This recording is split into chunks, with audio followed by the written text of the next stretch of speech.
أعوذ بالله من الشيطان الرجيم بسم الله الرحمن الرحيم رحم اللہ من قرأ الفاتحہ۔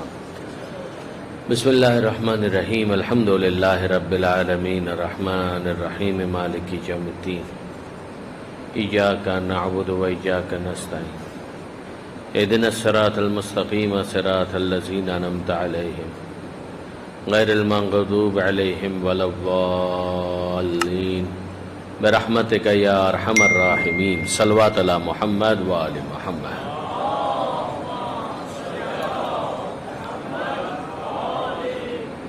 مل کر درود بھیج دیں محمد و آل محمد۔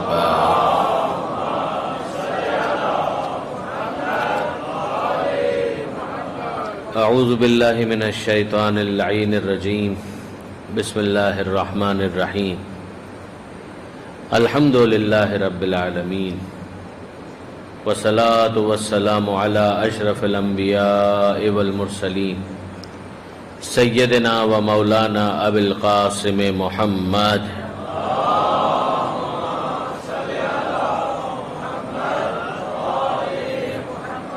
وَأَهْلِ بَيْتِهِ الطَّيِّبِينَ الطَّاهِرِينَ الْمَعْصُومِينَ الْمَظْلُومِينَ الْمُنْتَجَبِينَ الْمُنْتَخَبِينَ الْمَيَامِينَ لَا سِيَّمَا عَلَى الْإِمَامِ الْمُنْتَظَرِ وَالْحُجَّةِ الثَّانِيَ عَشَرَ الَّذِينَ أَذْهَبَ اللَّهُ عَنْهُمُ الرِّجْسَ وَطَهَّرَهُمْ تَطْهِيرًا۔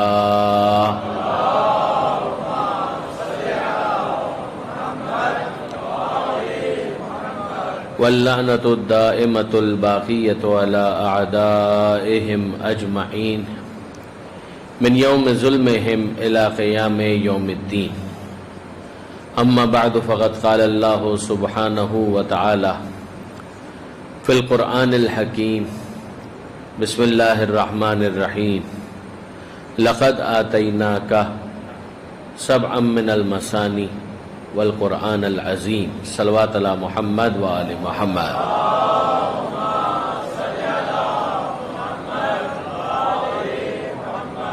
برادران عزیز و خواران محترم، ایام اعزاء میں یہ شب جو کہ منسوب ہے امام موسی کاظم علیہ السلام سے،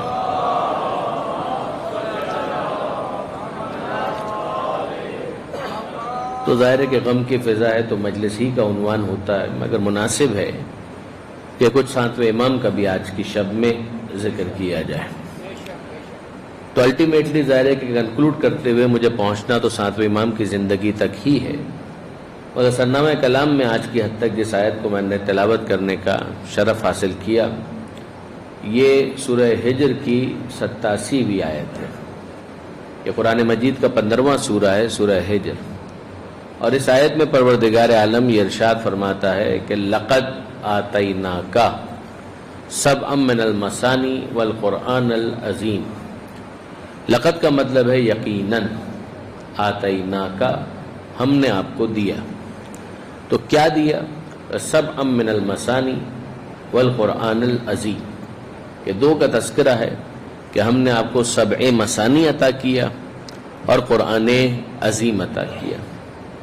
اب یہ سبع مثانی کا اگر آپ ترجمہ دیکھیں تو سبع مثانی میں دو لفظ ہیں۔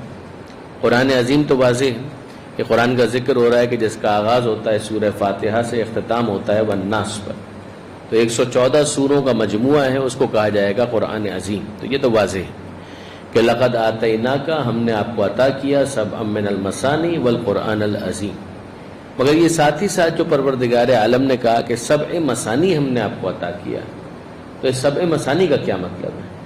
تو سبع کا اگر آپ لفظ دیکھیں تو اس کا مطلب ہے 7۔ تو عربی زبان کے اندر اگر آپ عدد کے اعتبار سے دیکھیں تو جس طریقے سے ہر زبان میں نمبرنگ ہوتی ہے، تو 1 2 3 4 5 6 7، اسی طریقے سے اردو کے اندر اگر آپ دیکھیں تو 1 2 3 4 5 6 7، تو اسی طرح سے عربی میں 1 2 3 4 5 6 7 یہ حروف ہیں، یہ عدد ہیں معذرت، کہ جن کے لیے مختلف الفاظ وضع کیے گئے ہیں۔ واحد کا مطلب ہے 1، اثنین کا مطلب 2، ثلاثہ کا مطلب 3، اربع کا مطلب 4، خمسہ کا مطلب 5، ستہ کا مطلب 6 اور سبعہ کا مطلب 7۔ آپ پریشان نہ ہو، یہاں پر میں عربی کا کوئی درس نہیں دے رہا اور نہ ہی کوئی ٹیوشن ہو رہا ہے، لیکن بہرحال چونکہ یہ عدد عربی کے اندر مستعمل ہے اور جو لفظ اس وقت ہم ڈسکس کر رہے ہیں وہ اسی طرح کا ہے، سبع من المثانی۔ اور اگر آپ دیکھیں، چلیے تھوڑا سا اس کے اوپر بھی رکتے ہیں، تو ان میں سے ہر عدد کے اوپر اگر آپ دیکھیں تو کچھ نہ کچھ بات ہو سکتی ہے۔ مثلا واحد، ایک رخ سے دیکھا جائے تو یہ وہ عدد ہے کہ جو پروردگار عالم کو بہت پسند، اس لیے کہ اسی واحد کے ذریعے سے خدا کی وحدانیت کا بیان ہوتا ہے، خدا کی توحید کا بیان ہوتا ہے۔ انما الہکم الہ واحد، کہ تمہارا خدا بس ایک ہے۔ تو اس اعتبار سے دیکھیں تو چونکہ توحید کا بیان ہے، لہذا اس لفظ واحد کے ذریعے سے پروردگار عالم کے ایک ہونے کو بیان کیا جاتا ہے، تو یہ لفظ بڑا پسندیدہ ہے۔ پھر اس کے بعد اگر آپ دیکھیں تو اسنین، تو اسنین کا مطلب ہے 2، اور اگر ان پرنسپل اگر آپ دیکھیں تو دوئی، خداوند متعال کے ساتھ کسی کو شریک قرار دینا یہ عام طور پر ناپسندیدہ ہے۔ درست ہے کہ 2 کا اطلاق کسی اچھے معنی میں بھی ہو سکتا ہے، لیکن یوں اگر آپ دیکھیں تو توحید ایک، پروردگار عالم کے ایک ہونے کو بیان کرنا، اور جہاں سے شرک شروع ہوگا تو وہ 2۔ پھر اس کے بعد اگر آپ دیکھیں تو ثلاثہ، جس کا مطلب ہے 3۔ تو انصاف کی بات یہ ہے کہ اس عدد سے عام طور پر ہماری بنتی نہیں، عام طور پر معاملہ عجیب صحیح رہتا ہے، تو یہ عدد عام طور پر زیادہ پسند نہیں آتا، اور اس کی وجہ بڑی واضح ہے۔ جیسے کہ قرآن مجید کے اندر پروردگار عالم نے ٹرینٹی کی مذمت کرتے ہوئے، تثلیث کی مذمت کرتے ہوئے جو لفظ استعمال کیا ہے وہ یہ ہے کہ لا تقولوا ثلاثہ، کہ 3 مت کہا کرو۔ یعنی کرسچینٹی کے اندر اگر آپ دیکھیں تو وہاں پر 3 خداؤں کا ایک کانسیپٹ آ جاتا ہے، جس کے بعد بھی وہ توحید کے مدعی تو رہتے ہیں، مگر آپ جانتے ہیں کہ in the name of the father, the son and the holy ghost, تو وہ کہتے ہیں اس کے اندر کہ باپ کے نام سے، بیٹے کے نام سے، روح القدس کے نام سے۔ تو اس وجہ سے میں یہ کہہ رہا تھا کہ اس عدد کے ساتھ عام طور پر ہماری بنتی نہیں۔ اگر آپ کچھ اور سمجھ رہے تھے تو میں اس کا ذمہ دار نہیں ہوں۔ درود بھیجیے گا محمد و آل محمد۔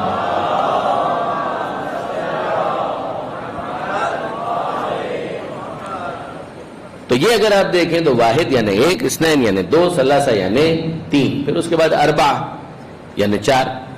ہماری حدیث کی جو کتابیں ہیں ان کے ساتھ یہ لفظ استعمال ہوتا ہے، اصول اربعہ، اس لیے کہ شیعہ ہسٹری کے اندر 4 کتابوں کی اہمیت بہت زیادہ ہے۔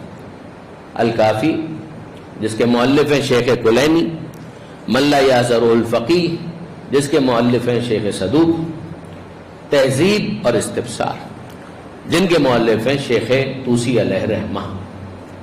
تو یہ 4 کتابیں ہیں، ان کو مجموعی اعتبار سے کہا جاتا ہے اصول اربعہ۔ تو واحد کی نسبت سے بھی بات ہو گئی، اثنین کے اعتبار سے بھی، ثلاثہ کے اعتبار سے بھی، اور اربعہ کے اعتبار سے بھی۔ پھر خمسہ، اس کی تو کوئی مثال دینے کی ضرورت ہی نہیں ہے، لیکن سارے پنجتن کے ماننے والے میرے سامنے موجود ہیں۔ تو خمسہ کا مطلب ہے 5، پنجتن پاک، خمسہ نوجبہ، یعنی وہ 5 شخصیات کے جو چادر میں موجود تھی، جس کی نسبت سے اگر آپ کو یاد ہو کہ امام مظلوم کو کہا جاتا ہے خامس آل ابا، کہ وہ 5ویں شخصیت کے جو چادر تطہیر میں تشریف لائے۔ تو یہ 5 کا عدد جو ہے خمسہ، یہ بھی ہمارے لیے بڑا معروف ہے۔ پھر اس کے بعد ستہ، ستہ کا مطلب ہے 6۔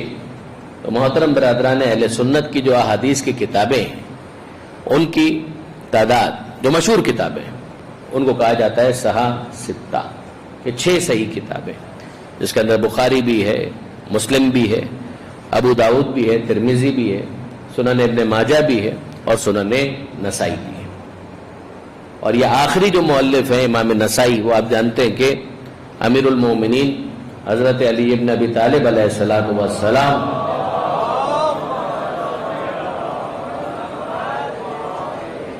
مولا کائنات کی ولایت اور ان کی محبت کی وجہ سے ان کو قتل کیا گیا، جس کی تفصیل اپنے مقام پر، مگر یاد رکھیے گا کہ یہ امام نسائی وہ کریکٹر ہیں کہ جو شیعہ نہیں تھے، یعنی کوئی شک نہیں ہے کہ یہ شیعہ نہیں تھے، یعنی یہ خلافت بلا فصل کا عقیدہ نہیں رکھتے تھے، مگر اس کے باوجود آل محمد سے اور مولا کائنات سے ان کو محبت بہت زیادہ ہے، جس کے بعد انہوں نے کتاب لکھی تھی خصائص امیر المومنین، یعنی امیر المومنین کے فضائل کے اوپر انہوں نے ایک کتاب لکھی تھی جو اویلیبل ہے بازار کے اندر، جس کا اردو ترجمہ بھی اویلیبل ہے، شرح کے ساتھ اویلیبل ہے، اور خود محترم برادران اہل سنت میں سے بعض علماء نے بڑی ہمت کر کے اس کا ترجمہ بھی کیا اور اس کی شرح بھی لکھی، اور جس کی وجہ سے وہ خود بھی آج کل بڑے عتاب میں ہیں، تو ان کا نام بھی میں نہیں لے رہا، لیکن یہ ہے کہ بہرحال یہ امام نسائی ستہ کے کتابوں میں شامل ایک کتاب کے مؤلف ہیں، اور اس کے علاوہ ان کے کریڈٹ پہ بڑے کام ہیں، اور ان کو محبت امیر المومنین کے جرم میں قتل کیا گیا۔ تو بہرحال ستہ بھی ہو گیا معاملہ۔ اب اس کے بعد یہ سبعہ، تو یہاں قرآن مجید کے اندر پروردگار عالم نے اس لفظ کو استعمال کیا، لقد یقینا آتیناکا، ہم نے آپ کو عطا کیا، سبعہ 7 من المثانی جن کو تکرار کیا گیا، والقرآن العظیم اور ہم نے آپ کو قرآن عظیم عطا کیا۔ اور یہیں سے اس بحث کو میں آگے بڑھانا چاہ رہا ہوں کہ جو قرآن عظیم عطا کیا گیا وہ ہمارے لیے مشخص ہے کہ وہ 114 سوروں کا مجموعہ کہ جو بین الدفتین موجود ہے، کتاب کی صورت میں ہمارے موجود ہے، لیکن یہ کیا ہے کہ جس کو سبع مثانی کہا گیا، اور لفظ سبعہ یعنی 7 مثانی جس کو آف ریپیٹڈ تکرار کیا گیا۔ تو یہ 7 وہ کون ہیں کہ جن کو تکرار کیا گیا، اس پر پھر باقاعدہ بحث کی گئی، مفسرین نے بحث کی، علماء نے لکھا، بہت کچھ لکھا۔ تو اس کا خلاصہ یہ ہے کہ ایک اس کا مصداق ہے خود سورہ فاتحہ، خود سورہ فاتحہ اس کا ایک مصداق ہے۔ تو سورہ فاتحہ کے تو بہت سارے نام ہیں۔ سورہ فاتحہ کو فاتحہ کہا گیا اسی لیے کہ وہ اوپننگ ہے۔ فاتحہ کا مطلب ہوتا ہے جہاں سے آغاز، جہاں سے راہ کھلے، اس کو کہتے ہیں فتح، اور اسی سے نکلا ہے فاتح، اور اسی سے نکلا ہے فاتحہ۔ تو چونکہ قرآن مجید جو ہے وہاں سے شروع ہوتا ہے، جب انسان پڑھتا ہے تو وہاں سے وہ شروع ہوتا ہے، اس کی وجہ سے سورہ فاتحہ کو سورہ فاتحہ کہا گیا۔ پھر سورہ فاتحہ کے اور بھی بہت سارے نام ہیں، انہی ناموں کے اندر ایک نام ہے سورہ حمد۔ وہ آپ سب جانتے ہیں کہ چونکہ حمد پروردگار، تعریف پروردگار اس میں ہے، لہذا اس کو کہا گیا سورہ حمد۔ پھر اس کے ناموں میں ایک اور نام ہے ام القرآن، قرآن کا مرکز، قرآن کا محور۔ اور اسی ضمن میں وہ حدیث عام طور پر پڑھی بھی جاتی ہے کہ جو کچھ قرآن مجید کے اندر ہے وہ سارے کا سارا سمرائز کر کے سورہ فاتحہ کے اندر رکھ دیا گیا۔ اور اس روایت کو اگر آپ تفصیل کے ساتھ دیکھیں تو خود اس کے بیان کرنے والے امیر المومنین علی ابن ابی طالب علیہ الصلوۃ والسلام۔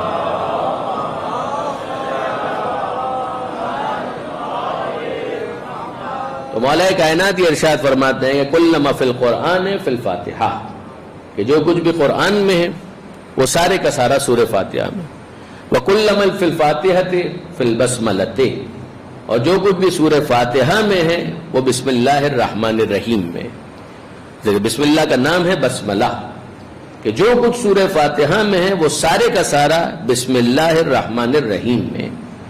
پھر اس کے بعد مولا فرماتے ہیں کہ کُلَّ مَا فِي الْبَسْمَلَةِ فِي الْبَاءِ، اور جو کچھ بھی بسم اللہ میں ہے وہ اس با میں ہے کہ جس سے بسم اللہ شروع ہو رہی ہے، وَكُلَّ مَا فِي الْبَاءِ فِي النُّقْطَةِ، اور جو کچھ بھی با میں ہے وہ اس نقطے میں ہے جو اس با کے نیچے موجود ہے۔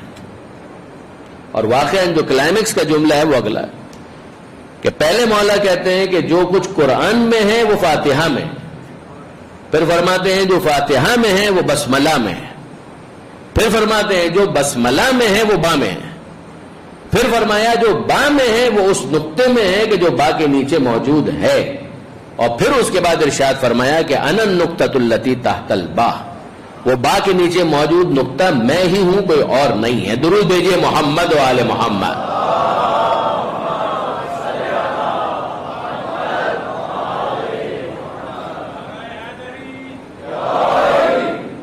ایک مرتبہ اور درود بھیج دے محمد و آل محمد۔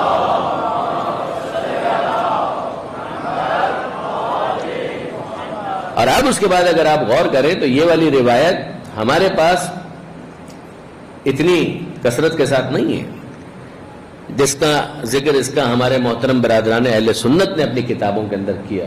انہوں نے زیادہ کثرت کے ساتھ اس روایت کو بیان کیا، یعنی تلخیص کی روایت تو ہے مگر اس روایت کی میں بات کر رہا ہوں کہ نقطے کے حوالے سے تو انہوں نے زیادہ اس بات کا ذکر کیا، ہمارے علماء نے بھی ذکر کیا مگر انہوں نے زیادہ اس بات کا ذکر کیا، اور پھر اس پر بحث بھی کی کہ وہ با یا با کا نقطہ کس اعتبار سے، اس حوالے سے بھی گفتگو کی. اب اقبال نے بھی کہا اللہ اللہ بائے بسم اللہ پدر معنی ذبح عظیم آمد پسر, کہ کیا کہنا کہ باپ وہ ہے کہ جو بسم اللہ کی با بن گیا اور بیٹا وہ ہے جو ذبح عظیم کی تفسیر بن گیا.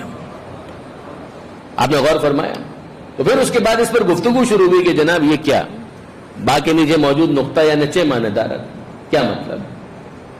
تو اس حوالے سے کہا گیا کہ اگر آپ عربی کے حروف کو دیکھیں تو بعض حروف وہ ہیں کہ جن کے اوپر یا جن کے نیچے نقطے کی ضرورت نہیں ہوتی, یعنی مشخص کرنے کے لیے نقطے کی ضرورت ہی نہیں. مثلا الف ہے, میم ہے, لام ہے, نقطہ نہیں ہوتا. بعض وہ حروف ہیں کہ جن پہ نقطہ ہوتا, اور اگر اس نقطے کو ہٹا دیا جائے تو سمجھ میں نہیں آئے گا کہ یہ کون سا حرف ہے. یعنی اگر سین اور شین کو اگر آپ دیکھیں تو شین کے 3 نقطے بتاتے ہیں کہ یہ سین نہیں ہے, اور سین کے اوپر نقطوں کا نہ ہونا بتاتا ہے کہ یہ شین نہیں ہے. تو نقطے جہاں پر ہیں وہاں پر بعض ایسے مقامات آ جاتے ہیں کہ جہاں اگر نقطہ ہٹا دیا جائے تو پہچان نہیں ہو پائے گی, اور اگر پہچان نہیں ہو پائے گی تو پھر کیا ہوگا؟ انسان کنفیوز ہو جائے گا کہ یہاں پر یہ حرف کون سا ہے. اگر آپ غور کریں تو با کا معاملہ بھی ایسا ہی ہے کہ اگر با کے نیچے سے آپ نے نقطہ ہٹا دیا تو یہ با ہے یا نون ہے سمجھ میں نہیں آئے گا, اور اگر یہی سمجھ میں نہیں آیا تو پھر بسم اللہ نہیں پڑھ پائیں گے, اور جب بسم اللہ نہیں پڑھ پائیں گے تو قرآن نہیں پڑھ پائیں گے. یعنی قرآن شروع ہو رہا ہے فاتحہ سے, فاتحہ شروع ہو رہی ہے بسم اللہ سے, بسم اللہ شروع ہو رہی ہے با سے, اور با کے نیچے نقطہ نہ ہو تو بسم اللہ کو پڑھا نہیں جا سکتا. تو مولا کائنات یہ سمجھانا چاہ رہے ہیں کہ اگر نقطے کو ہٹا دو تو قرآن شروع نہیں ہو سکتا, علی کو ہٹا دو تو دین شروع نہیں ہو سکتا. درود بھیجیے محمد و آل محمد.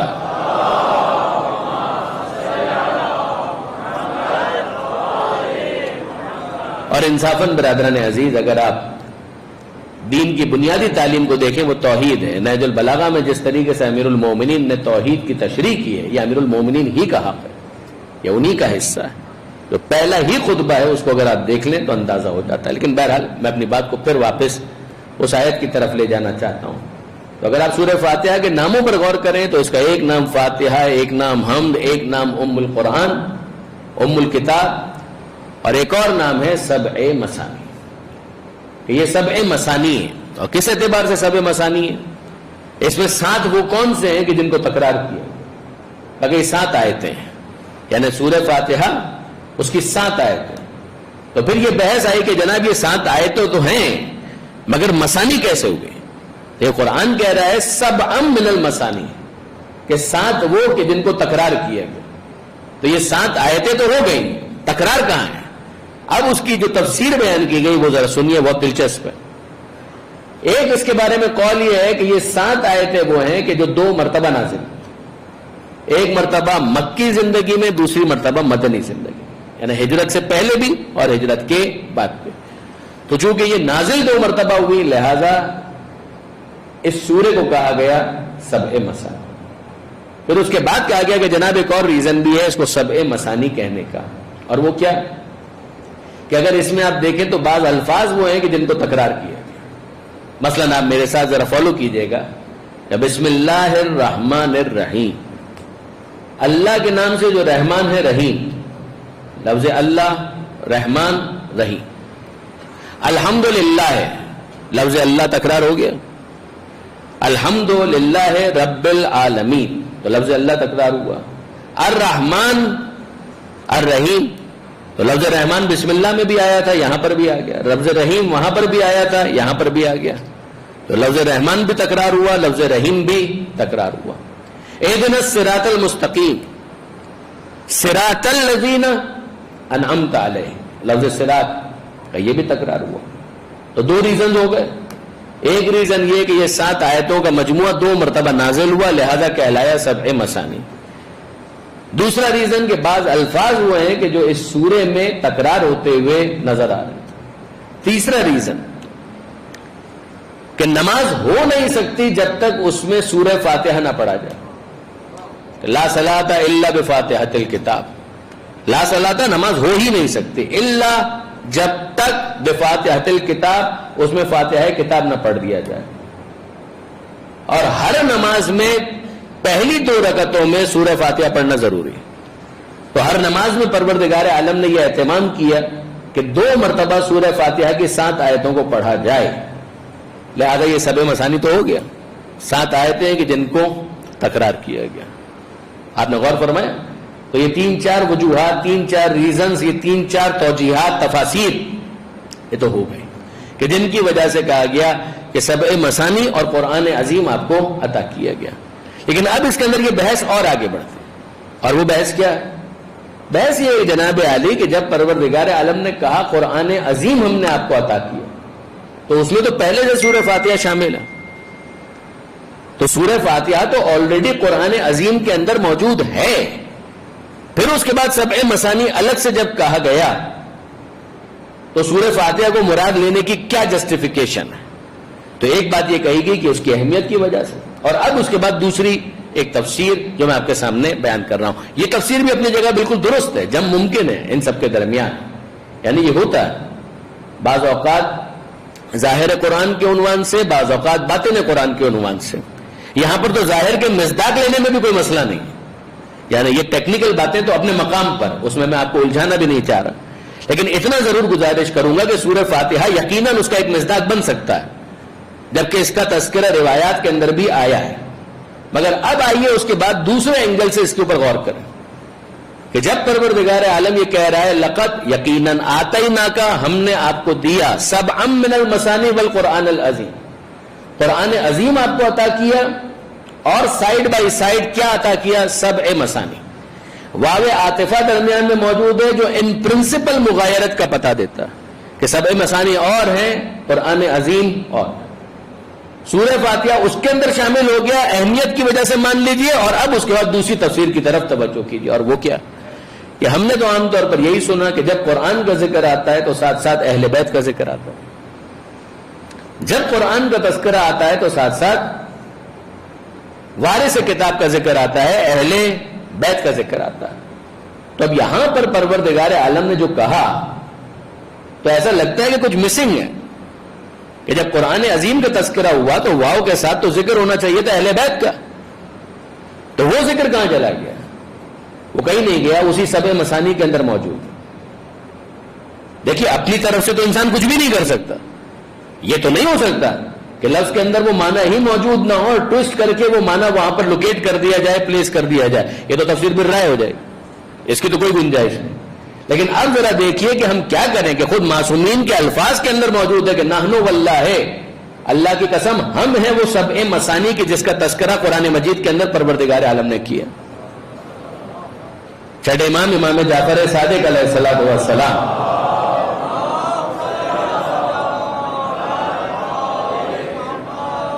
تو اب اس کے بعد ذرا اس کے تجزیے کی ضرورت ہے کہ جو امام یہ ارشاد فرما رہے ہیں کہ ہم ہیں سبع مثانی, تو لفظ تو وہاں پر موجود ہے, مصداق کون ہے؟ کہ ہم ہے اس کا مصداق, اس سے مراد ہم ہیں. تو یہ آل محمد سبع مثانی کا مصداق کیسے ہے؟ یہ ہے سوال, اور اس کے تجزیے کے لیے ضروری ہے کہ ہم تھوڑی سی دقت کریں. اور وہ کیا کہ آل محمد اگر ہیں تو سر آنکھوں پر بالکل, اگر معصوم خود کہہ رہے ہیں تو ان سے زیادہ کس کو حق ہے کہ وہ آیت کی تفسیر کریں؟ وارث کتاب تو وہی ہیں, تو وہ کتاب کی تفسیر کر رہے ہیں, آیت کی تفسیر کر رہے ہیں تو حق ہے. مگر اب سمجھنے کی کوشش کرنی ہے کہ کیسے. سبعہ کا جو مطلب ہے 7, اور جب اہل بیت کا ذکر آتا ہے تو ہمارے سامنے جو عدد آتے ہیں وہ کون سے ہیں؟ پنجتن 5, امام 12, معصوم 14. تو یہاں پر تو نہ 5 ہے, نہ 12, نہ 14. یہاں پر پروردگار عالم نے یہ نہیں کہا کہ ہم نے آپ کو 5 دیا اور قرآن دیا, نہ. یہ نہیں کہا کہ 12 دیے اور قرآن دیا, نہ. یہ نہیں کہا کہ ہم نے آپ کو 14 دیے اور قرآن دیا, نہ. یہاں پر پروردگار نے کہا 7 دیے, 7. تو اگر آپ غور فرمائیں تو آل محمد 7 تو کسی طرح سے بھی نہیں. 5 ہیں, 12 ہیں, 14 ہیں, مگر یہاں پر جو عدد موجود ہے وہ 7. جو کامل ترین عدد وہاں پر ہے وہ 14 کا, جس میں حضور سمیت سب اہل بیت آ گئے, شہزادی بھی آ گئی. لیکن اب یہ سوال ذہن میں آتا ہے کہ قرآن نے جو حرف یا لفظ وہاں پر رکھا ہے وہ ہے سبعہ, تو 7 کس اعتبار سے؟ تو آپ واپس غور کیجئے, صرف 7 نہیں ہے وہاں پر. کیا ہے؟ سبع من المثانی, وہ 7 کے جن کو تکرار کیا گیا. تو 7 کو تکرار کیا جائے گا تو 7 اور 7 کتنے ہو گئے؟ اب 14 تو ہو گئے. تو اب یہ مسئلہ تو ختم ہو گیا کہ ٹھیک ہے صاحب یہاں پر 7 ہے تو 14 کی جسٹیفیکیشن کس طریقے سے پیدا کی جائے؟ پیدا کرنے کی ضرورت ہی نہیں ہے. جب نازل خدا نے کیا ہے تو اہتمام بھی خدا کرے گا. لقد آتیناک سبعا من المثانی، ہم نے آپ کو 7 جن کو تکرار کیا گیا وہ عطا کی. اب یہاں پر بحث آ گئی کہ جناب 7 کے تکرار کی صورت میں عدد تو 14 ہو گئے مگر تکرار کس طرح سے؟ اب برادران عزیز ذرا غور فرمائیے تو آپ کو نظر آئے گا کہ یہ 14 جو ہیں ان میں نام 7 ہی ہیں. ان 14 میں نام 7 ہی ہیں. پھر بعض نام ہے کہ جن کو تکرار کیا گیا. اب ذرا میرے ساتھ گنیے. محمد، علی، فاطمہ، حسن، حسین، کوئی نام ابھی تک تکرار نہیں ہوا. محمد، علی، فاطمہ، حسن، حسین، کوئی نام ابھی تک تکرار نہیں ہوا. پیغمبر اکرم، شہزادی، مولا، امام حسن، سید الشہداء، نام تکرار نہیں ہوا. لیکن اب چوتھے امام زین العابدین ان کا لقب ہے، نام علی ہے جو تکرار ہوا ہے. باقر لقب ہے، نام محمد ہے جو تکرار ہوا. جعفر صادق یہ چھٹا نام جو پہلی مرتبہ آیا. محمد، علی، فاطمہ، حسن، حسین، جعفر صادق اور مسیح کاظم، یہ 7 نام ہو گئے. اب اس کے بعد دیکھتے چلے جائیے. چوتھے امام زین العابدین لقب ہے، نام علی ہے جو تکرار ہوا. محمد باقر، باقر لقب ہے، نام محمد ہے جو تکرار ہوا. جعفر صادق نیا نام، مسیح کاظم نیا نام، 7 نام مکمل ہو گئے. 8ویں امام علی رضا، رضا لقب ہے، نام علی ہے جو تکرار ہوا. محمد تقی، تقی لقب ہے، نام محمد ہے جو تکرار ہوا. علی نقی، نقی صفت ہے، لقب ہے، نام علی ہے جو تکرار ہوا. حسن عسکری میں عسکری نسبت ہے، نام حسن ہے جو تکرار ہوا. اور حضرت کا نام جو مہدی ہے، مہدی بھی صفت اور لقب ہے، نام وہی نام ہے جو مصطفیٰ کا نام تھا. درود بھیجیے گا محمد و آل محمد پر.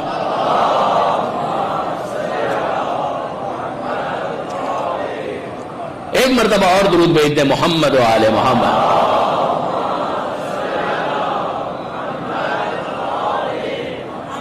اس بحث کو اگر آپ پڑھنا چاہیں تو آپ کو 7ویں امام کی سیرت کی ایک کتاب ہے جس کا نام ہے منتہی الاعمال، شیخ عباس امی علیہ رحمہ.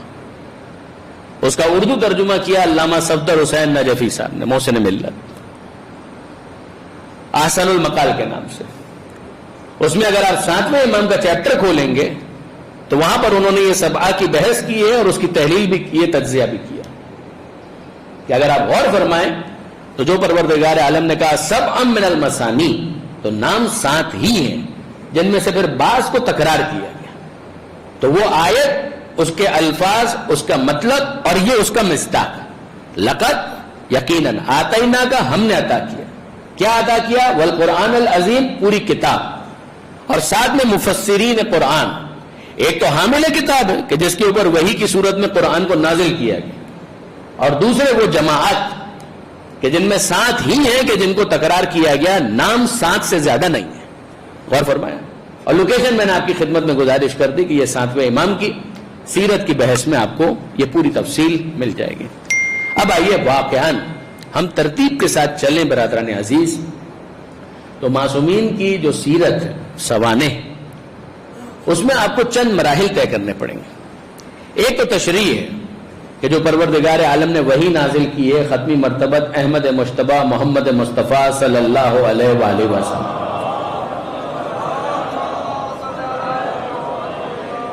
زحمتیں، تکلیفیں، مصائب، مشکلات وہ تو زندگی کا لازمہ ہے. اگر ایک عام انسان بھی ہے تو اس کو بھی زحمتوں کا سامنا کرنا پڑتا ہے. جن کے رتبے ہیں سوا، ان کو سوا مشکل ہے. مرتبہ بڑھتا جائے گا تو زحمتیں بھی بڑھتی جائیں گی. لہٰذا آپ جانتے ہیں کہ پیغمبر اکرم مکی زندگی، اس میں بھی مصائب کا سامنا کیا، اور ہجرت کے بعد جب مدینہ منورہ تشریف لائیں تو اس میں بھی پیغمبر اکرم نے بہت سی مشکلات کا سامنا کیا. مگر اتنا ضرور ہے کہ پیغمبر اکرم نے جو دین پروردگار عالم نے بھجوانا تھا وہ بھجوا دیا. یہاں تک کہ اعلان ہو گیا کہ الیوم اکملت لکم دینکم واتممت علیکم نعمتی ورضیت لکم الاسلام دینا.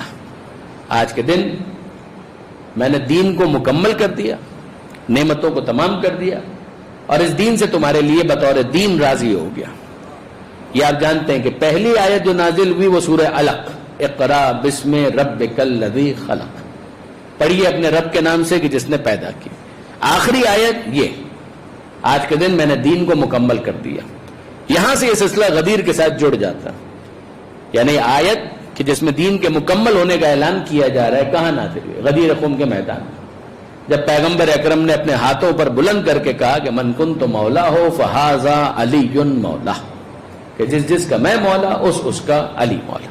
11 ہجری میں حضور کا وصال ہو جاتا، یعنی 10 ہجری میں یہ غدیر خم کا واقعہ حجۃ الوداع کے فوراً بعد لنکڈ، اور پھر اس کے بعد 11 ہجری کے آغاز میں، چاہے 28 صفر آپ مانیے، چاہے 12 ربیع الاول مانیے، چاہے ایک دو اور اقوال ہیں ان کو مانیں، مگر 11 ہجری کے آغاز میں پیغمبر اکرم کا وصال، جس کے بعد وحی تشریعی یعنی اس معنی میں جو دین کا نزول تھا وہ مکمل ہو چکا.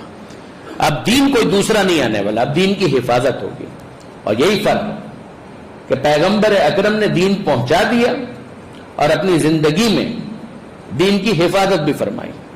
اب کوئی نیا دین نہیں ہے، اسی دین کو پروٹیکٹ کرنا ہے، اور اس کے لیے امامت کا انسٹیٹیوشن ہے جو ہمارے عقائد ہیں، جو ہمارے نظریات ہیں، اور اس کے لیے پروردگار عالم نے انتخاب فرمایا مولا کائنات کا.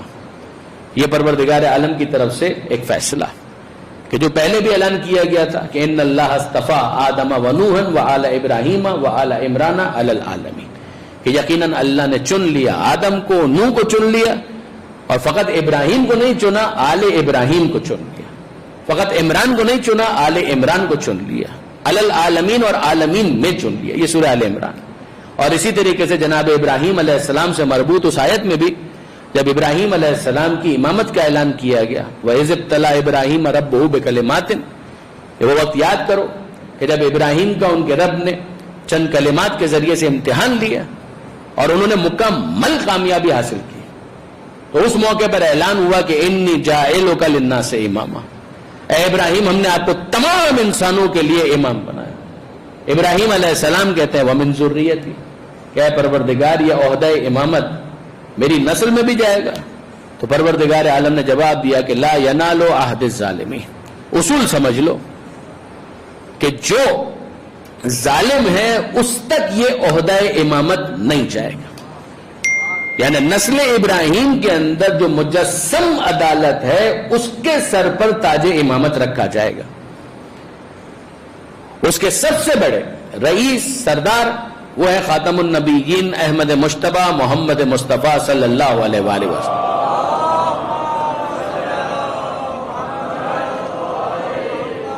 یہ میں اپنے نوجوان دوستوں کے لیے گزارش کر رہا ہوں کہ جب ہم کہتے ہیں 12 امام تو اس سے مراد ہوتی ہے پیغمبر اکرم کے بعد 12 امام، ورنہ پیغمبر اکرم خود منصب امامت پر فائز ہے. اور یہ فوڈ فار تھاٹ ہے. میرے دوست غور کریں اس بات کے اوپر کہ جب پیغمبر اکرم پر نبوت ختم ہو چکی، رسالت ختم ہو چکی، تو وہ عہدہ کون سا باقی ہے کہ جس میں کوئی ان کا جانشین اور خلیفہ بنے گا؟ ذرا غور کیجئے گا کہ پیغمبر اکرم پر نبوت تو ختم ہو چکی، پیغمبر اکرم پر رسالت تو ختم ہو چکی، اور کسی کو پیغمبر اکرم کا جانشین بننا ہے تو وہ عہدہ ہے کون سا کہ جس میں کوئی پیغمبر اکرم کا جانشین بنے گا؟ وہ عہدہ ہے ہی عہدہ امامت. اسی میں جو پیغمبر اکرم کا خلیفہ بنے گا اس کو کہا جائے گا امام وقت. وہ ہمارے اعتبار سے اگر آپ دیکھیں تو مسئلہ بالکل روشن، اور بخاری کے اندر بھی حدیث موجود ہے کہ پیغمبر اکرم نے فرمایا میرے بعد 12 خلفاء ہوں. مسلم کے اندر بھی یہ روایت موجود ہے، جابر بن سمرہ سے بھی موجود ہے، عبداللہ ابن عمر سے بھی موجود ہے رضی اللہ تعالی عنہما. تو ذرا غور فرمائیے کہ یہاں سے یہ سلسلہ پھر مزید آگے بڑھتا ہے کہ دین مکمل ہو گیا، اب دین کی حفاظت، اب دین کا ابلاغ، دین کا بیان لوگوں تک پہنچانا، کہ اگر لوگ سمجھنا چاہیں تو کہاں رجوع کریں، تو point of reference is there, تاکہ کوئی کنفیوژن نہ ہو، کسی قسم کا ڈبلنگ کا معاملہ ختم ہو جائے. پھر اس کے بعد لوگ ہی اگر کفران نعمت کرنا چاہیں تو ظاہر ہے کہ کان سے پکڑ کر کسی کو مسلمان بنانا یہ نبی کا جواب نہیں ہے، کان سے پکڑ کر کسی کو مومن بنانا یہ علی کا جواب ہے. زبردستی نہیں کی جائے گی. ہاں جو امام وقت موجود ہے وہ موجود ہے. رسول کی ذمہ داری کیا تھی؟ وما علی الرسول الا البلاغ المبین. رسول کی ذمہ داری یہ تھی کہ وہ پیغام کو صاف صاف پہنچا دے. بالکل اسی طریقے سے جو پیغام پہنچا ہوا ہے کنفیوژن نہ ہو، تو کہیں پر بھی اگر ڈبلنگ ہوتی ہے، کنفیوژن آتا ہے، تو ان سے رجوع کر سکتے ہیں. یہ امیر المومنین کی زندگی آگے بڑھتی ہے. معصومین کی تاریخ میں اگر آپ دیکھیں تو پیغمبر اکرم کے بعد وہ دوسری شخصیت جو اس دنیا سے تشریف لے گئی وہ خاتون جنت کی حضرت فاطمہ زہرا سلام اللہ علیہ.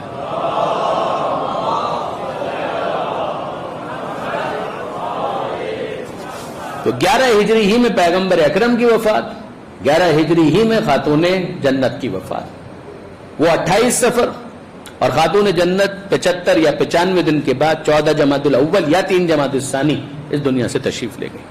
پھر اس کے بعد امیر المومنین کی شہادت ایک لمبا عرصہ درمیان میں گزرتا ہے. وصال پیغمبر کے بعد 25 برس کا سکوت، یہاں تک کہ 40 ہجری میں امیر المومنین کی شہادت مسجد کوفہ میں. یہاں سے اگر آپ دیکھیں تو شہر بھی تبدیل ہو گیا. ایک شہر تبدیل ہوا تھا جب پیغمبر اکرم نے ہجرت فرمائی تھی مکہ سے مدینہ. یہ امیر المومنین تشریف لے گئے مدینہ منورہ سے کوفہ.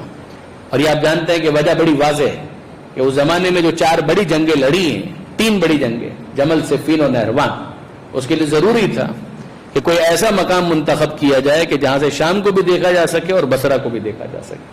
اس لیے کہ جنگ جمل کا جو مرکز تھا دوسروں کی طرف سے وہ بصرہ تھا، اور جنگ صفین کے لیے جو مخالف کیمپ تھا وہ دمشق میں تھا. تو مدینہ منورہ اگر آپ جغرافیکلی دیکھیں تو اس کی لوکیشن بہت فاصلے پر.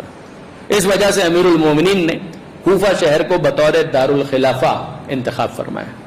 پھر امیر المومنین کی شہادت 40 ہجری، 6 مہینے امام حسن مجتبی علیہ السلام کی ظاہری حکومت، اور اس کے بعد صلح حسن، اور ایک مرتبہ پھر مدینہ منورہ روان کی.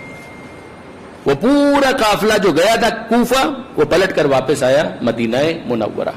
یہاں تک کہ امام حسن مجتبی علیہ السلام کی شہادت ہوتی ہے 50 ہجری. پھر 10 برس اور گزرتے ہیں، 60-61 ہجری کربلا میں امام مظلوم کی شہادت. اور یہاں سے وہ پورا سفر شروع ہو جاتا ہے جو 28 رجب کو جس کا آغاز ہوا، 10 محرم کو کربلا میں شہادتیں، اور پھر اس کے بعد یہ لٹا ہوا قافلہ کوفہ کے بعد شام، اور پھر پلٹ کر کربلا، اور کربلا سے مدینہ منورہ. تو جو مشہور قول ہے اس کے مطابق 1 سال کی قید گزارنے کے بعد تو 62 ہجری میں یہ قافلہ پلٹ کر واپس آیا. پھر اس کے بعد امام مظلوم کی شہادت کے بعد 35 برس 35 ایئرس ایک مرتبہ پھر مدینہ منورہ مرکز. امامت کے نقطہ نظر سے میں بات کر رہا ہوں، اس لیے کہ یہ وہ پیریڈ ہے جس میں چوتھے امام زین العابدین علیہ الصلوۃ والسلام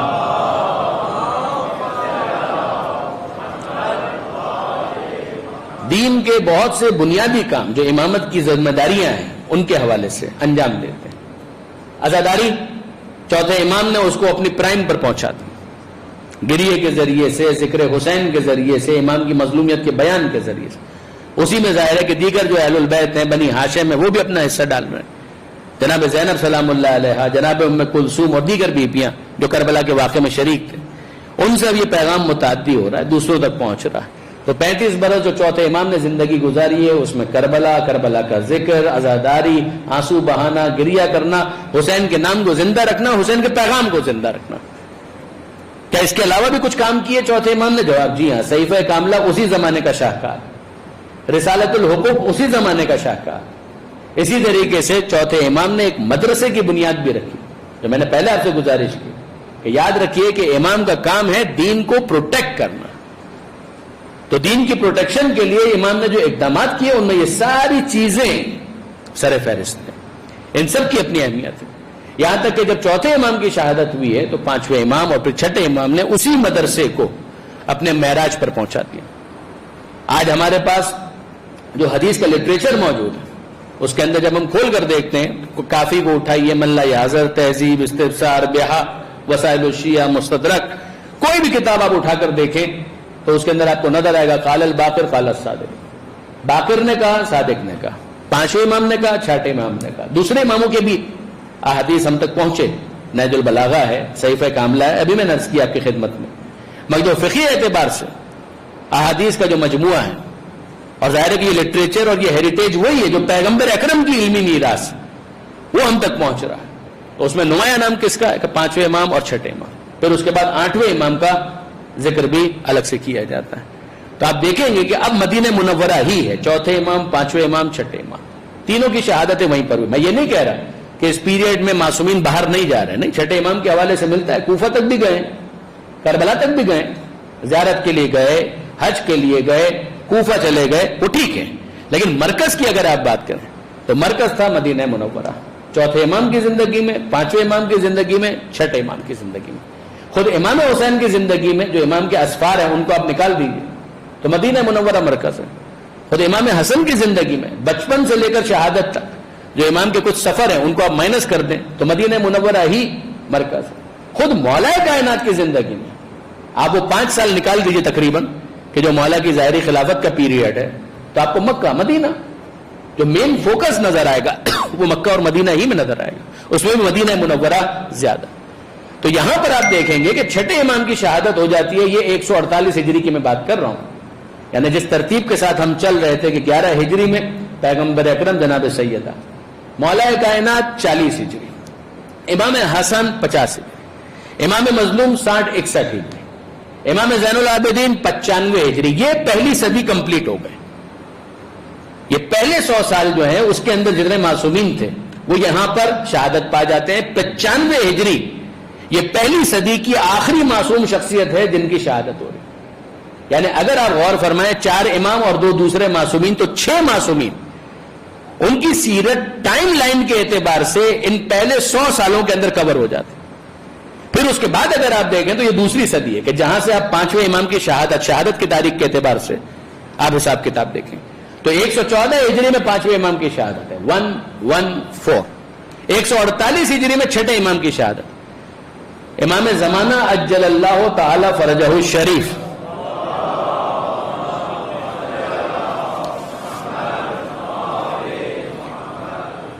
آپ اگر بیدار ہیں تو بآواز بلند درود بھیج دیں محمد و آل محمد.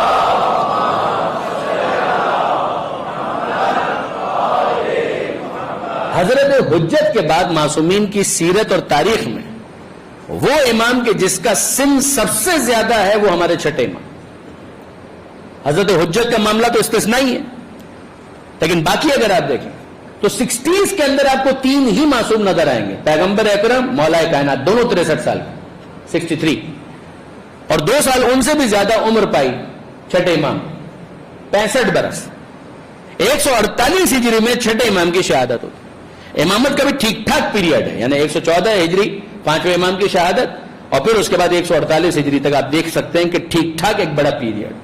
کام تو انہوں نے 5ویں امام کی زندگی ہی میں شروع کر دیا, 5ویں امام کے دستے راست بازو, اور پھر اس کے بعد پرماننٹلی بھی اگر آپ دیکھیں تو اپنی ظاہری امامت کے زمانے میں چھٹے امام نے علوم اہل بیت کو اور علوم پیغمبر کو بہت تندہی کے ساتھ پہنچا ہے, جس کا نتیجہ یہ ہے کہ بہت بڑی تعداد میں امام کے شاگرد بھی ہیں, زرارہ ہیں, محمد ابن مسلم ثقفی ہیں, ابو بصیر ہیں, اور بہت سارے نام, ہزار افراد جنہوں نے امام کا شاگرد ہونے کا شرف حاصل کیا, جس میں اپنے بھی تھے غیر بھی, یعنی جتنے آ رہے تھے وہ سارے کے سارے خلیفتہ بلا فصل کا کلمہ پڑھنے والے نہیں تھے, اگر استفادہ کرنے والے تھے.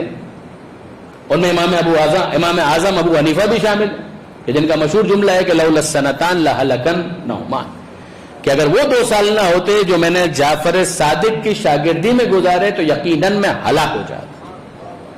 یہ ان کا مشہور جملہ ہے.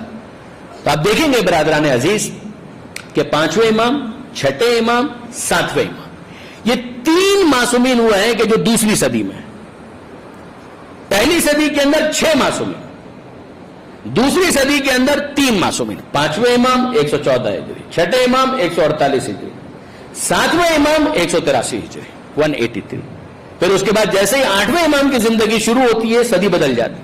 پھر اس کے بعد یہ آخری صدی آ جاتی ہے, تیسری صدی, کہ جس میں 8ویں امام, 9ویں امام, 10ویں امام اور 11ویں امام. اس کے بعد حضرت حجت عجل اللہ تعالی فرجہ الشریف.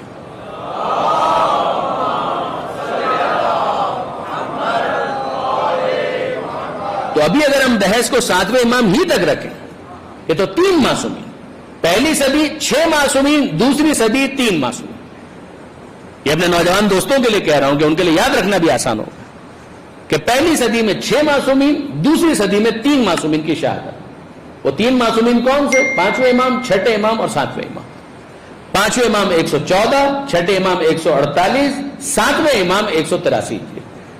مگر 7ویں امام کی زندگی میں شہر پھر بدل جاتا. یعنی اب اگر آپ دیکھیں پیچھے کی طرف تو 6 معصومین وہ ہیں کہ جن کی شہادتیں مدینے میں ہو چکی.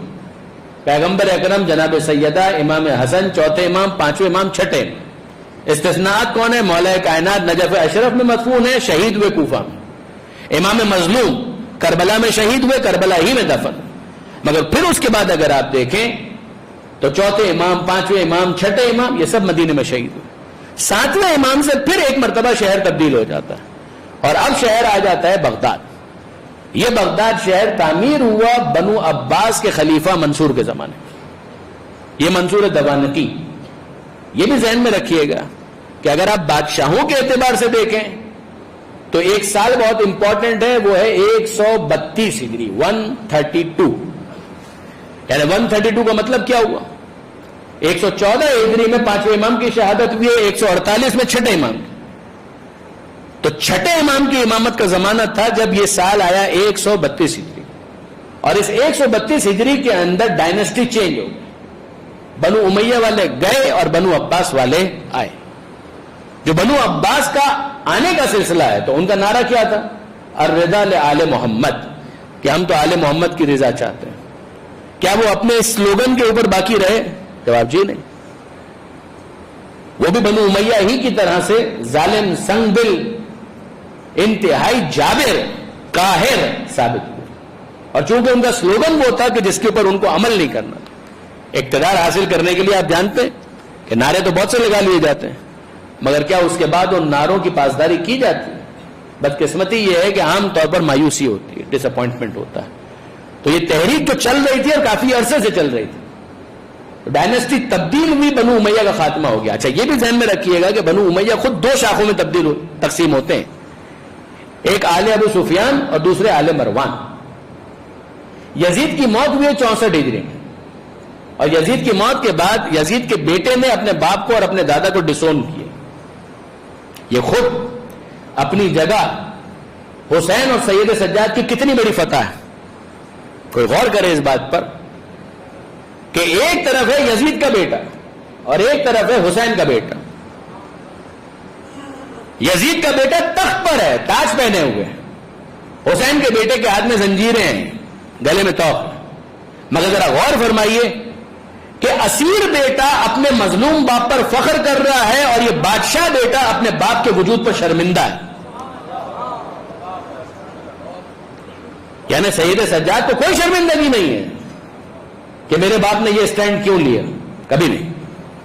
علامہ سید علی نقی صاحب اس پر بہت عمدہ تبصرہ کرتے ہیں. وہ فرماتے ہیں کہ چوتھے امام تو پھر امام. مگر آپ کو جناب زینب، ہم یہ کہ عالمہ غیر معلمہ کیا شک ہے، عصمت صغرا کی منزل پر ہے، ان کو بھی آپ چھوڑ دیجیے. مگر ام فروہ، ام لیلہ، سکینہ بی بی، کوئی تو یہ کہے کہ کاش ہمارے والی نے بیعت کر لی ہوتی تو نہ ہمیں زندان دیکھنا پڑتا، نہ ہمیں تکلیفیں سہنی پڑتی. کوئی آپ کو یہ کہتا ہوا نظر نہیں آئے گا. وہ سکینہ بی بی بچی ہے، مگر مظلومیت کے باوجود، معصومیت کے باوجود اس نے کبھی یہ جملہ نہیں کہا کہ اے کاش کہ میرے بابا نے بیعت کر لی ہوتی تو مجھے پیاس کا سامنا نہ کرنا پڑتا. آل محمد کے گھر کی خواتین ہو یا بچے، وہ امامت کے موقف کو بہت اچھی طرح کا سمجھتے ہیں. یاد رکھیے گا کہ وہ جو حسین کہہ کر چلے تھے کہ مثلی لا یبایع مثلا، مجھ جیسا اس جیسے کی بیعت نہیں کر سکتا، تو اس موقف کو بائی کیا، اس موقف کو اون کیا آل محمد نے اور آل محمد کے گھر کے افراد نے. اور جو عرض کرنا چاہ رہا تھا وہ یہ کہ آپ 7ویں امام کی زندگی تک آئیں تو آپ کو نظر یہ آئے گا کہ بنو امیہ کی ڈائنسٹی کا خاتمہ ہو چکا ہے، بنو عباس کی ڈائنسٹی آ چکی ہے. بنو امیہ کی جو حکومت تھی وہ بھی 2 شاخوں میں تھی. یزید کے بیٹے کے مرنے کے بعد آل ابو سفیان کا خاتمہ ہوا، پھر اس کے بعد ایک دوسری شاخ ہے مروان اور آل مروان، ان کا خاتمہ ہوا 132 ہجری میں، اور پھر اس کے بعد بنو عباس کا سلسلہ شروع ہوا. مروان ہی کا نام کا ایک دوسرا بادشاہ تھا جو بنو امیہ کا آخری بادشاہ ثابت ہوا، جس کا نام تھا مروان حمار. اور ابو العباس صفہ یہ بنو عباس کا پہلا بادشاہ. پھر اس کے بعد آگے آتا ہے منصور دوانقی. یہ منصور دوانقی وہ ہے کہ جس نے بغداد شہر کو تعمیر کروایا. بغداد کی یوں ہسٹری آپ دیکھیں تو اور بھی پرانی ہے، مگر ایک نئے سرے سے رینوویٹ کرنا، ایک سٹی کو بسانا، یہ کام کیا منصور دوانقی نے. یہ کون سا زمانہ تھا؟ چھٹے امام کا زمانہ تھا. کہ جب بغداد شہر تعمیر کیا جا رہا تھا اور جب منصور دوانکی اس شہر کو تعمیر کر رہا تھا تو اس زمانے میں یہ مظالم ڈھائے گئے کہ مدینہ منورہ کے اندر محلہ بنی ہاشم کہ جہاں پر سادات کی بستی تھی، ایک محلہ بنی ہاشم مکہ میں بھی تھا، ایک محلہ بنی ہاشم مدینے میں بھی تھا. جس طریقے سے آپ کہہ لیجئے سادات کالونی، آج کل کی اصطلاح میں سادات سوسائٹی کراچی میں بھی ہے، تو اس زمانے میں جو بنی ہاشم کا محلہ تھا جہاں پر ان کے گھر ہوا کرتے تھے اس کو کہا جاتا تھا محلہ بنی ہاشم. اس محلے میں سے ٹارگیٹڈ افراد کو اغوا کیا جاتا تھا. بغداد شہر کو تعمیر کرنا ہے، بنی ہاشم کے محلے سے اغوا کرنے کا مقصد کیا ہے؟ مقصد کیا ہے کہ یہ ٹارگیٹڈ افراد ہوتے ہیں، ہر ایک کو نہیں، ٹارگیٹڈ افراد کو ان کو گرفتار کیا جاتا تھا، اغوا کیا جاتا تھا اور لایا جاتا تھا بغداد، جہاں پر دیوار شہر کو تعمیر کیا جانا، اور وہاں پر دیوار شہر کو تعمیر کرنے کے لیے جو گارا بنایا جاتا تھا اس گارے کے لیے پانی شامل نہیں کیا جاتا تھا. سادات کا لہو اتنا سستا تھا کہ وہاں پر ان کو ذبح کیا جاتا اور ان کے خون کو گارے میں شامل کیا جاتا تھا. یوں بغداد شہر تعمیر ہوا، جس کے بعد بہت سے وہ افراد جو اینٹیسپیٹ کر رہے تھے کہ شاید ان کو بھی اغوا کیا جائے گا، وہ چھٹے امام کے پاس آئے اور انہوں نے چھٹے امام سے اجازت مانگی کہ اگر آپ اذن مرحمت فرمائیں تو ہم یہاں سے چلے جائیں، شہر مدینہ چھوڑ کر. مدینہ کے باہر جنگل تھا، وہ جنگلوں میں نکل گئے امام کی اجازت سے. یہ بیچارے وہ افراد تھے کہ جن میں سے بہت سے ایسے کہ ماؤں نے اپنے بیٹوں کو پھر واپس نہیں دیکھا، بہت سی بیویاں ایسی تھیں کہ انہوں نے اپنے شوہروں کو واپس نہیں دیکھا، بہت سی بہنیں ایسی تھیں کہ جنہوں نے اپنے بھائیوں کو واپس نہیں دیکھا.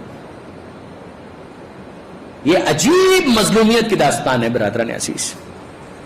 پھر اس کے بعد with the passage of time, جیسے وقت آگے بڑھا اور مدینے کے باہر کا وہ جنگل صاف ہوا تو نظر آیا کہ یہاں پر کئی گمنام قبریں موجود ہیں.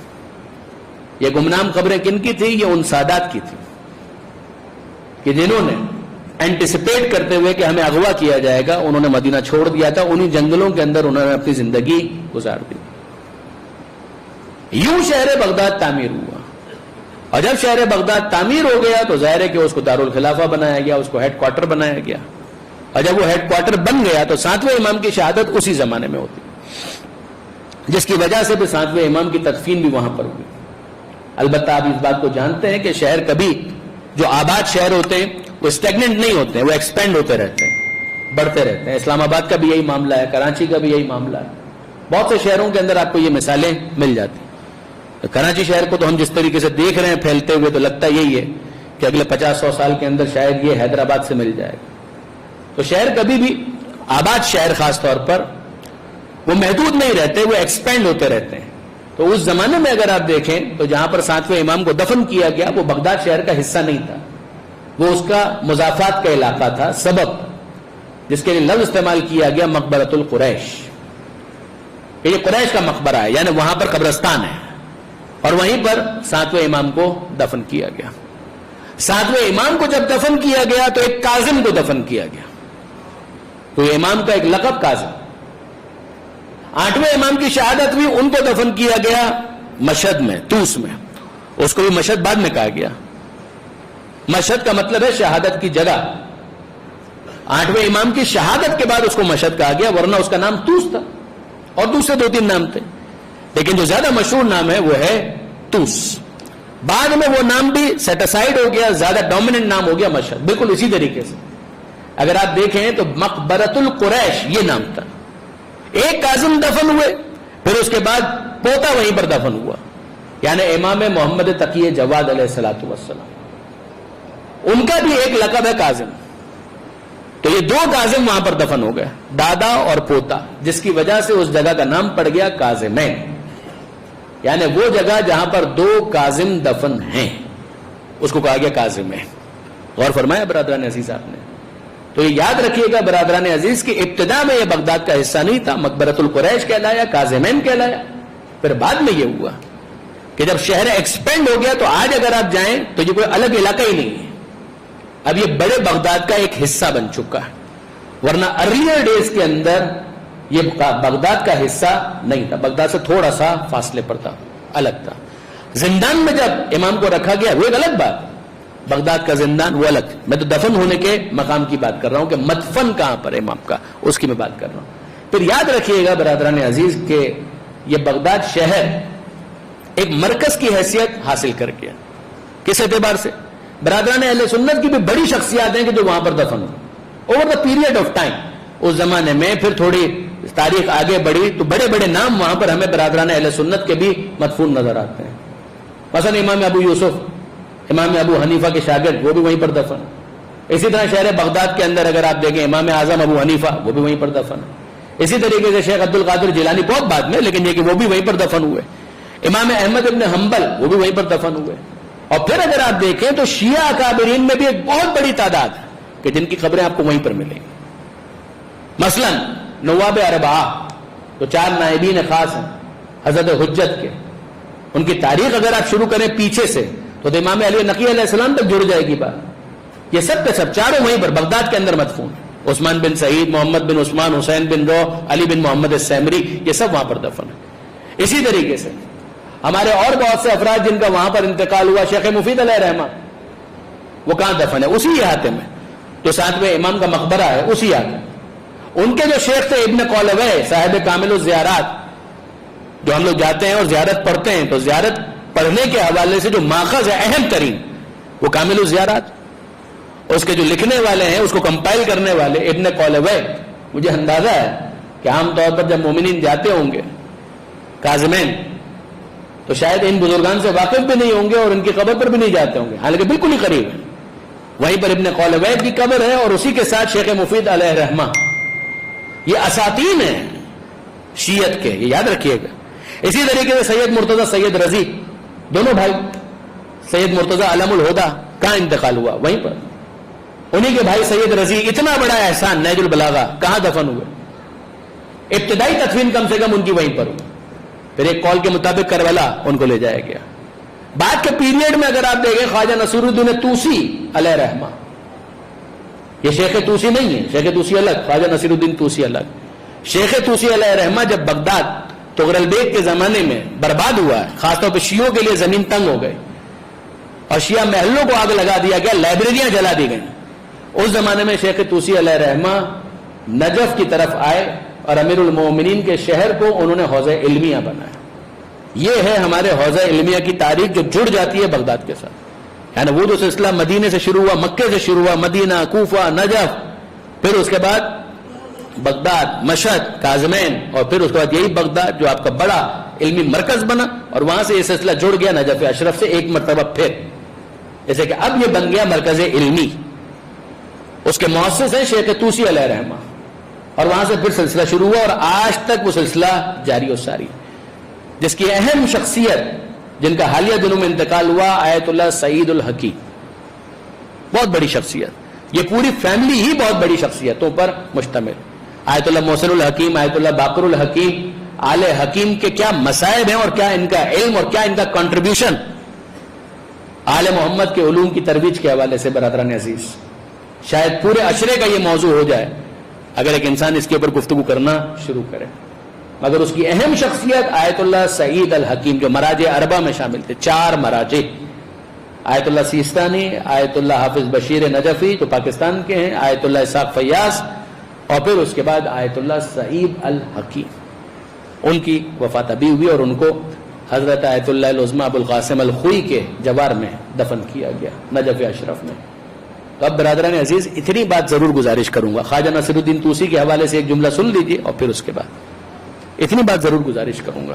میں اپنے نوجوان دوستوں کی خدمت میں خاص طور پر ادب کے ساتھ, احترام کے ساتھ, جتنے مومنین ہیں وہ دل کا ٹکڑا ہیں, جتنے مومنین ہیں بہت محترم ہیں, جتنے علی جن ولی اللہ کہنے والے ہیں وہ آنکھوں کی ٹھنڈک ہے, کیا کہنا. لیکن برادران عزیز کبھی بھی اپنے مکتب کو مشکوک نظروں سے مت دیکھیے گا. یہ ہوا میں معلق نہیں ہے. آیت اللہ شہید مرتضی مطہری نے ایک دفعہ یہ کہا تھا کہ اگر میں آج اپنے سے شروع کروں اور اساتذہ کے ذریعے سے امام تک پہنچنا چاہوں تو بڑی آسانی کے ساتھ پہنچ سکتا ہوں. یہ جو چین ہے یہ بریک نہیں ہے, کہیں پر بھی یہ ٹوٹی بھی نہیں ہے, یہ سلسلہ مسلسل ہے. یعنی آج بھی اگر آپ شروع کریں تو آج کے علماء سے اگر آپ سلسلہ شروع کریں گے تو غیبت صغرا تک پہنچ جائیں گے، غیبت صغرا سے معصوم تک پہنچ جائیں گے، معصوم سے پیغمبر تک پہنچ جائیں گے، پیغمبر سے خدا تک پہنچ جائیں گے۔ یہ ہمارا مکتب ہوا میں معلق نہیں ہے، یہ پوری جو تاریخ میں نے آپ کے سامنے بیان کی تو تلخیص ہے، خلاصہ ہے، مقصد یہ تھا۔ ایک طرف بغداد، دوسری طرف قم، یہ ہمارے دو بڑے مرکز تھے۔ بغداد سے یہ حوزہ شفٹ ہوا ہے نجف اشرف کے اندر، اور آہستہ آہستہ قم وہ بھی اسٹرینتھن ہوتا چلا گیا۔ پھر اگر کہیں ضعف آیا تو شیخ عبد الکریم حائری جن کا کنٹریبیوشن ہے کہ قم کے انہوں نے حوزے کو ریوائو کر دیا۔ جیسے صدام کے زمانے میں اگر آپ جانتے ہیں کہ نجف اشرف کو بہت نقصان پہنچا، وہاں پر طلاب جا نہیں پائے، ہو سکتا ہے کہ بہت سارے افراد کے لیے کوئی ایشو ہی نہ ہو، مگر جو تشیع کی تاریخ جانتا ہے اس کو معلوم ہے کہ نجف کے اندر طالب علموں کا نہ آنا یہ کتنا بڑا نقصان تھا۔ مگر پھر اس کے بعد الحمدللہ کہ جب ایک مرتبہ پھر صدام کا فال ہوا تو یہ افراد، بادشاہ تو آتے ہیں جاتے ہیں چلے جاتے ہیں، مگر یاد رکھیے گا کہ نہ محمد کا علم کبھی مرتا ہے، نہ آل محمد کی میراث کبھی دم توڑتی، یہ نہیں ہو سکتا۔ تو یاد رکھیے گا پھر اس کے بعد وہ سلسلہ ریوائو ہو گیا۔ یہ مدارس کی اہمیت ہے، یہ حوزہ علمیہ کی اہمیت ہے برادران عزیز۔ ہو سکتا ہے کہ ہم میں سے بہت سارے افراد سطحی نظر سے ان چیزوں کو دیکھتے ہوں، مگر انصاف کی بات یہ ہے کہ ان تمام کتابوں کا احسان ہے کہ جو اس طول تاریخ کے اندر اور ظرف زمان کے اندر لکھی گئی، کہ جن کے ذریعے سے علوم اہل بیت ہمارے لیے قابل فہم ہوئے، جس کے بعد ان چیزوں کو بیان کرنے کی نوبت آئی۔ بس برادران عزیز، کیونکہ ساتویں امام کے اوپر گفتگو تھی، لیکن ایک مقدماتی گفتگو کے طور پر یہ ساری باتیں بھی آتی چلی گئیں، تو بغداد تک بات پہنچی۔ اور یاد رکھیے خواجہ نصیر الدین طوسی لیٹر پیریڈ کے اندر، کافی سال آگے بڑھ چکا تھا معاملہ، مگر خواجہ نصیر الدین طوسی کو جب کسی نے یہ کہا ان کے وقت آخر کہ اگر آپ پسند فرمائیں تو آپ کو کربلا شفٹ کر دیا جائے، آپ کی تدفین وہاں پر کی جائے، اگر آپ وصیت کریں تو آپ کا جنازہ وہاں لے جایا جائے۔ تو خواجہ نصیر الدین طوسی نے ایک جملہ کہا، ان کا جملہ یہ تھا، ہاں کربلا میں دفن ہونا بہت بڑی سعادت ہے، مگر مجھے امام موسی کاظم سے حیا آتی ہے، میں شرم محسوس کرتا ہوں کہ میں یہ کہوں کہ مجھے یہاں سے لے جاؤ، تو کیا یہ اچھا ہو کہ اسی جوار میں، اسی مقبرے میں کہیں مجھے بھی دفن کر دیا جائے۔ معصوم معصوم ہے برادران عزیز، بے شک کربلا تو کربلا ہے، کوئی شک نہیں ہے، مگر ساتویں امام کی نسبت سے یہ جملہ کہنے کا دل چاہ رہا تھا، لہذا میں نے آپ کے خدمت میں گزارش کی۔ بس برادران عزیز، اگرچہ یہ ولادت کی شب ہوتی ہے، تفصیل سے تو کیا مصائب بیان کیے جائیں، لیکن بہرحال چونکہ ایام عزا ہیں لہذا مصائب کا بیان ناگزیر ہے، اور میں اسی چیز کو آپ کے ذہن کے اندر بیدار کرنا چاہوں گا چند جملوں میں۔ وہ کیا چیز ہے کہ شہادت تو ساتویں امام کی بھی بڑی مظلومانہ تھی، یعنی جس نے اپنی زندگی کا ایک بڑا حصہ زندان میں گزار دیا۔ دبیر مرحوم کا بہت مشہور شعر ہے کہ مولا پہ انتہائی اسیری گزر گئی، زندان میں جوانی اور پیری گزر گئی، تقریباً 14 برس تو ساتویں امام نے گزارے ہتھ کڑیوں اور بیڑیوں کے ساتھ۔ آپ جانتے ہیں علامہ اظہر حسن زیدی صاحب علی اللہ مقامہ مصائب اس طرح سے پڑھا کرتے تھے ساتویں امام کے۔ ادھر ساتویں امام کی شہادت ہو گئی، زندی بن شاہد کی قید میں امام کو فشار دیا گیا چادر کا، اور اس کے بعد زہر کا اپنا اثر، جس کے بعد امام اس دنیا سے رخصت ہو گئے، اور پھر اس کے بعد جنازہ امام کو لے جا کر دجلہ کے پل پر لا کر رکھ دیا گیا۔ تو حاکم کا مقصد کیا ہے کہ حاکم کا مقصد یہ ہے کہ رات کا وقت ہوگا، لوگوں کو پتہ نہیں ہوگا، دجلہ کا پل ہوگا، جنازہ رکھا ہوگا، ادھر کے گھوڑے جب چلیں گے تو ادھر چلے جائیں گے، ادھر کے گھوڑے ادھر چلے جائیں گے، اور ہمیں یہ پروپیگنڈا کرنے کا موقع ملے گا کہ قیدی تھا، بھاگ رہا تھا، جب بھاگ رہا تھا تو وہ سواریوں کے نیچے اگر پامال ہو گیا، اسی میں اس کی شہادت ہو گئی، مر گیا، ہمیں کیا معلوم، نعوذ باللہ من ذالک۔ مگر عجیب بات یہ ہے کہ اس موقع پر جبکہ ساتویں امام کا جنازہ دجلہ کے پل پر رکھا ہوا تھا، سواریوں نے آگے بڑھنے سے انکار کر دیا، ادھر کے گھوڑے بھی رک گئے اور ادھر کے گھوڑے بھی رک گئے، اور یہاں پر ایک معمہ بنا ہوا ہے کہ یہ سواریاں آگے کیوں نہیں بڑھ رہے، اور دوسری طرف کیا ہو رہا ہے کہ ایک لوہار ہے کہ جس کے گھر کے دروازے پر دق الباب ہو۔ اس لوہار کا قضیہ کیا ہے کہ قضیہ صرف اتنا ہے کہ اس نے ایک منت مانی تھی کہ اگر میرا فلاں کام ہو گیا تو میں اولاد زہرا میں سے کسی کے ساتھ کوئی نیکی کا سلوک کروں، اب خدا سے اگر انسان مخاطب ہو کر خاص سیغہ پڑھ لے تو وہ منت پر عمل کرنا واجب ہو جاتا، اور اس نے شرعی منت مانی تھی، اور وہ منتظر تھا کہ کبھی ایسا موقع آئے گا تو میں اولاد زہرا میں سے کسی کے ساتھ کوئی نیکی کا سلوک کروں گا۔ اور ہوا کیا کہ دروازے پر دق الباب ہوا، اور جب اس نے دروازہ کھولا تو نظر آیا کہ ایک بی بی ہے نقاب پوش معظمہ، سر تپا، چادر میں نہا، چہرہ بھی چھپا ہوا ہے۔ اس نے سلام کے بعد کہا کہ اے شخص، تو نے ایسی کوئی منت مانی ہے کہ اگر تیرا فلاں کام ہو گیا تو اولاد زہرا کے ساتھ نیکی کا سلوک کرے گا؟ کہا کہ ہاں بی بی، ایسی منت تو میں نے مانی۔ کہا کہ پھر آ جا، تجھے تیری منت کے بڑھانے کا موقع ملنے والا ہے، تو اپنی منت کو پورا تو کرنا چاہتا ہے نا؟ کہا بی بی بالکل کرنا چاہتا ہوں۔ کہا موقع آ گیا، میرے ساتھ چل۔ کہا بی بی میں آپ کے ساتھ تو چلوں، مگر یہ تو بتائیے آپ کو پتا کیسے چلا کہ میں نے اولاد زہرا کے ساتھ کوئی نیکی کرنے کی منت مانی ہے؟ کہا جس زہرا کی اولاد کے ساتھ نیکی کی منت مانی ہے میں وہی مظلوم زہرا ہوں، اجرکم علی اللہ، میں وہی مظلوم فاطمہ زہرا ہوں، میرے ساتھ چل۔ اور جناب سیدہ لے کر آئیں اسے دجلہ کے پل تک، اور وہاں پر اس سے یہ کہا کہ بس اتنا کام کر دے کہ میرے اس بیٹے کے ہاتھوں میں موجود ہتھکڑیوں کو کھول دے۔ ایک بہت عرصہ ہو گیا یہ میرا فرزند ہے کہ جو ہتھکڑیوں میں قید ہے، اب تو شہادت بھی ہو گئی، روح جسم سے نکل چکی ہے، تو ہاتھوں کو بھی آزاد کر دیا جائے۔ اور اس بیچارے نے آگے بڑھ کر آنسوؤں کے ساتھ اس کام کو تو انجام دے دیا، مگر بس عزیزان یہاں پر وہ جملہ کہہ کر کربلا سے ہم متصل ہو جائیں، اے مولا امام رضا اپنے بابا کا پرسہ ہم سے قبول کیجئے۔ ایام ازاں ہیں، آپ کے بابا کی ولادت کی بھی شب ہے، تو ہم غم کا بیان کرتے ہوئے آپ کو پرسہ پیش کرتے ہیں، مگر مولا آپ سے کہاں چھپا ہوا ہے کہ بالآخر آپ کے بابا کی مظلومیت اس پر مکمل ہو گئی نا، کہ زہر دیا گیا، ہتھکڑیاں پہنائی گئیں، بیڑیاں پہنائی گئیں اور شہید کر دیا گیا، مگر مولا مظلومیت یہاں پر مکمل ہو گئی نا، مگر آپ سے کہاں چھپا ہوا ہے کہ لا یومک یومک یا ابا عبداللہ، وہ دن تو کسی نے نہیں دیکھا جو حسین مظلوم نے دیکھا، کہ جب حسین کا لاشا کربلا کے ریگزار پر پڑا ہوا تھا اور باقی سارے شہداء کے لاشیں بھی پڑے ہوئے تھے، مگر ایک ایک کر کے سارے لاشیں ہٹا دیے گئے، اور پھر اس کے بعد گھوڑوں کی نال بندی کر کے جب گھوڑے دوڑ رہے تھے تو گھوڑوں نے انکار نہیں کیا، اس موقع پر زہرا کے لال کا جنازہ پڑا ہوا تھا، رکھا ہوا تھا، گھوڑے دوڑتے جا رہے تھے، حسین کا جسم پامال ہوتا جا رہا۔